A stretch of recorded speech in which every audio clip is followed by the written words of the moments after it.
हेडलाईन्सचे प्रायोजक आहे NBC bearings, लांब पळण्यासाठी।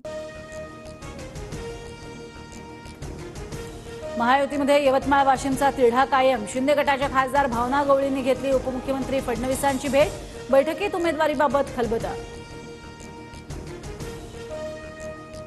जागा वाटपासाठी बैठका कराव्याच लागतात। वर्षा निवासस्थानी सतत होणाऱ्या बैठकांवर फडणवीसांची प्रतिक्रिया। तर लवकरच जागा वाटप जाहीर करू, फडणवीसांची माहिती। महायुतीत अखेर 4 जागांवर अंतिम तोडगा निघाला। ठाणे, कल्याण आणि संभाजीनगरची जागा शिवसेना लढणार, तर पालघरची जागा भाजपकडे, सूत्रांची माहिती।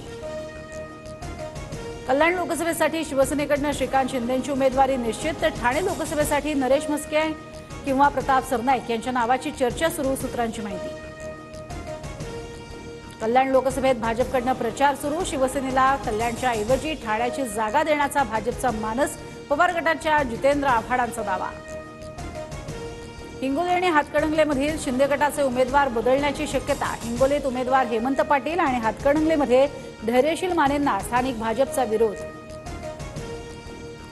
निवडून येईल असा उमेदवार सुचवण्याचं काम करू शकतो, मात्र हिंगोलीची जागा शिवसेनेची असल्यानं उमेदवार ठरवण्याचा अधिकारही शिवसेनेचाच, उपमुख्यमंत्री देवेंद्र फडणवीसांनी केलं स्पष्ट। उमेदवार कमकुवत वाटत असतील तर ते बदलण्याचा अधिकार शिंदेंना। उमेदवार बदलाच्या चर्चेला संजय शिरसाटांकडून दुजोरा। शिंदेंची शिवसेना 16 जागा लढवणार असल्याचाही दावा। भाजपकडून मॅनेज केलेले सर्व्हे समोर ठेवले जात आहेत। मुख्यमंत्र्यांच्या विश्वासातील माणसांना दूर करण्याचं काम सुरू आहे। शिंदे गटाच्या सुरेश नवले यांचा भाजपवर गंभीर आरोप।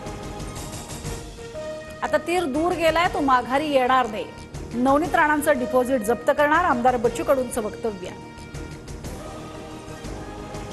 संभाजीनगर लोकसभेसाठी महायुतीकडून शिवसेनेच्या संदीपान भुमरेंचं नाव निश्चित, लवकरच उमेदवारांची घोषणा होणार।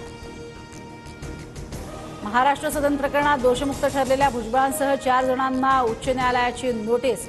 4 आठवड्यात भूमिका स्पष्ट करण्याचे निर्देश।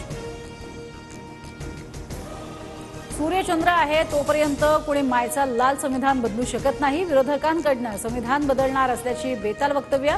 नाव न घेता अजित पवारांचा शरद पवारांवर निशाणा। परभणी लोकसभेसाठी महायुतीकडून रासपच्या महादेव जानकरांचा अर्ज दाखल। जानकर विरुद्ध ठाकरे गटाच्या संजय जाधवांचा सामना। महायुतीच्या सभेतनं जानकरांचं शक्तीप्रदर्शन। धाराशिवचे राणा जगजितसिंग कुटुंब पुन्हा अजित पवारांच्या राष्ट्रवादीत परत येण्याची चर्चा। महायुतीत अजित पवार गटाला धाराशिवची जागा मिळण्याची चिन्ह। उमेदवारीकडे सगळ्यांचं लक्ष। नांदेडच्या अर्धापूरमध्ये अशोक चव्हाणांचा ताफा मराठा आंदोलकांनी अडवला। गावकऱ्यांच्या रोषामुळे चव्हाणांचा काढता पाय, तर ताफा अडवल्याप्रकरणी आंदोलकांवर गुन्हा दाखल। निवडणुकीनिमित्त पंतप्रधान नरेंद्र मोदींची महाराष्ट्रातील पहिली सभा 10 एप्रिलला रामटेकला होणार, तर 14 एप्रिलला चंद्रपुरात मोदींची दुसरी सभा। प्रदेशाध्यक्ष चंद्रशेखर बावनकुळेंची माहिती। हेडलाईन्सचे प्रायोजक आहे एनबीसी बेरिंग्स, लांब पळण्यासाठी।